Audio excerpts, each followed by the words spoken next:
सोमपुर गांव शांत था, हमेशा शांत। यह उन पहाड़ियों से घिरा हुआ था जो हवा को रहस्य फुसफुसाते हुए प्रतीत होते थे। कुछ ही लोग अंधेरा होने के बाद बाहर निकलने की हिम्मत करते थे। पीढ़ियों से ला लोरोना के किस्से सुनाए जाते रहे हैं। वह अपने खोए हुए बच्चों की तलाश में रात में घूमती रहती है। किंवदंती थी कि ला लोरोना कभी मारिया नाम की एक खूबसूरत महिला थी। वह गांव में रहती थी। उसका हृदय अपने 2 छोटे बच्चों के लिए प्यार से भरा हुआ था, लेकिन त्रासदी ने उसके जीवन में दस्तक दी और उसकी खुशियों को दुहक के समुद्र में डुबो दिया। एक रात दुहक से पागल होकर वह अपने बच्चों को नदी में ले गई और उन्हें डुबो दिया। उनकी चीखें बहते पानी में समा गईं। तुरंत वह पछतावे से भर गई। ग्रामीणों ने उसे नदी किनारे रोते हुए पाया। उसकी चीखें घाटी में गूंज रही थीं।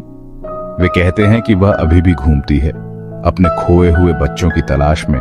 उसकी सफेद पोशाक हवा में लहराती है। उसकी चीखें कयामत का संकेत हैं। बूढ़े राहुल कहते थे कि उसकी चीखें एक चेतावनी है। वह अपने दुखों को दूसरों के आंसुओं में बहाना चाहती है। जिस रात ला लोरोना रोए, उस रात से सावधान रहना।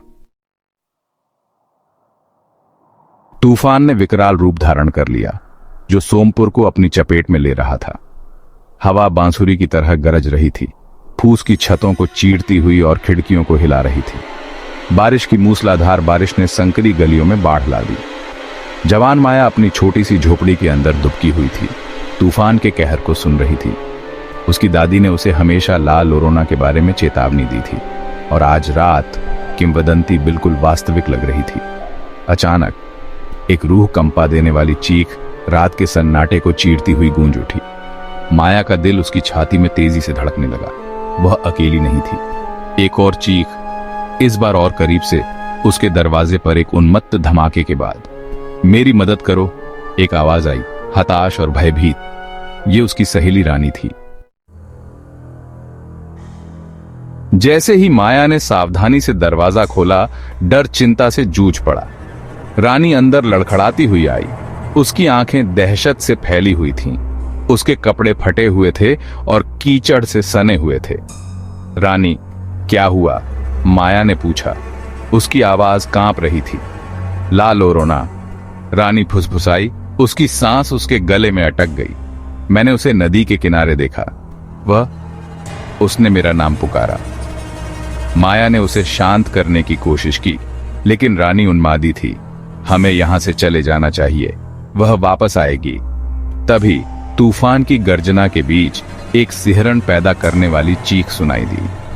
अब यह और करीब थी, एक हड्डी को दहला देने वाले दुख से भरी हुई थी, जिससे उनकी रीढ़ की हड्डी में सिहरन दौड़ गई। माया का खून ठंडा हो गया। रानी सही कह रही थी, ला लोरोना असली थी। चीखें करीब आती गईं।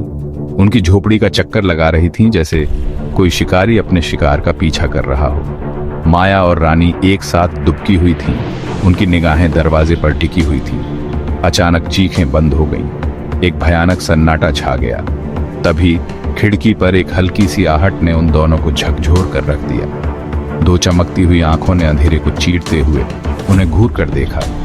माया की सांस उसके गले में अटक गई। यही तो था, ला लोरोना ने उन्हें ढूंढ लिया था। दरवाजा चरमराता हुआ धीरे धीरे खुला। एक आकृति द्वार पर दिखाई दी।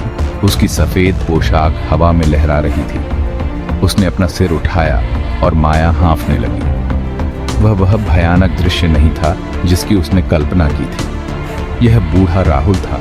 उसका चेहरा पीला और खींचा हुआ था। वह झोपड़ी में घुस गया और उनके पैरों पर गिर पड़ा। यह वह नहीं है जिससे तुम्हें डरना चाहिए, उसने फुसफुसाते हुए नदी की ओर इशारा किया। यह वह है जिसका वह शोक मनाती है। श्राप यह सिर्फ नदी को ही नहीं सताता है, यह सताता है। उसकी आवाज धीमी हो गई। उसकी आंखें चमक उठी। वो चला गया। माया और रानी ने एक दूसरे को देखा। उनका खून जम गया। उसके आखिरी शब्दों का क्या मतलब था? ला लोरोना और किसका शोक मनाती थी? जैसे ही बाहर तूफान आया, उन्हें असली खौफ का एहसास हुआ। ला लोरोना का श्राप सिर्फ एक किंवदंती नहीं थी, यह एक चेतावनी थी। और वे सुरक्षित नहीं थे, अब और नहीं।